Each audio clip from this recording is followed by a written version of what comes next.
కుప్పం నియోజకవర్గ కార్యకర్తలతో సీఎం చంద్రబాబు కీలక సమావేశం. టీడీపీకి నిజమైన బ్రాండ్ కార్యకర్తలేనని, వారి వల్లే పార్టీ నిలబడుతుందని వెల్లడి. కుప్పంకు ఎయిర్పోర్ట్ రానుందని, నియోజకవర్గంలో అన్ని ఏసీ బస్సులే తిప్పుతామన్న సీఎం చంద్రబాబు.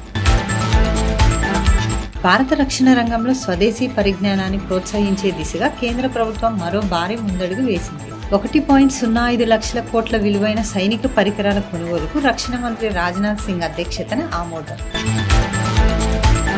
మల్లికార్జున ఖర్గేకు ముఖ్యమంత్రి రేవంత్ రెడ్డి ఘన స్వాగతం. విమానాశ్రయంలో స్వాగతం పలికిన సీఎం సహా పలువురు నాయకులు.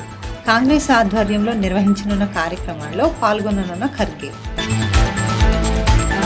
ట్రంప్ ప్రతిపాదిత పన్ను వ్యయాల బిల్లుకు ప్రతినిధుల సభలో ముందడుగు. స్వపక్ష సభ్యుల వ్యతిరేకతను అధిగమించిన రిపబ్లికన్ పార్టీ నాయకత్వం. సైనిక వ్యయం పెంపు, పన్ను కోతల పొడిగింపు బిల్లులోని ముఖ్యాంశాలు. తెలుగు రాష్ట్రాల హైకోర్టులకు కొత్త న్యాయమూర్తులు. సుప్రీంకోర్టు కొలీజియం నుంచి కీలక సిఫారసులు. ఏపీ హైకోర్టుకు తుహిన్ కుమార్ పేరు ప్రతిపాదన. తెలంగాణ హైకోర్టుకు 4 కొత్త జడ్జీల పేర్లు ఖరారు.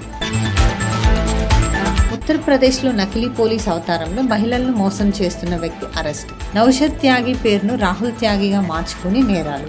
వితంతువులు, ఒంటరి మహిళలే లక్ష్యంగా మోసాలు. బాధితురాలి ఫిర్యాదుతో వెలుగులోకి వచ్చిన ఘరానా మోసం. బీజేపీ నేత, మెదక్ పార్లమెంట్ సభ్యుడు రఘునందన్ రావును కేంద్ర సహాయ మంత్రి బండి సంజయ్ పరామర్శించారు. ఆరోగ్య పరిస్థితిని అడిగి తెలుసుకున్న బండి సంజయ్. చైనాలోని పలు ప్రావిన్సులను ముంచెత్తుతున్న భారీ వరదలు. వరద సంబంధిత ఘటనల్లో 6 మృతి.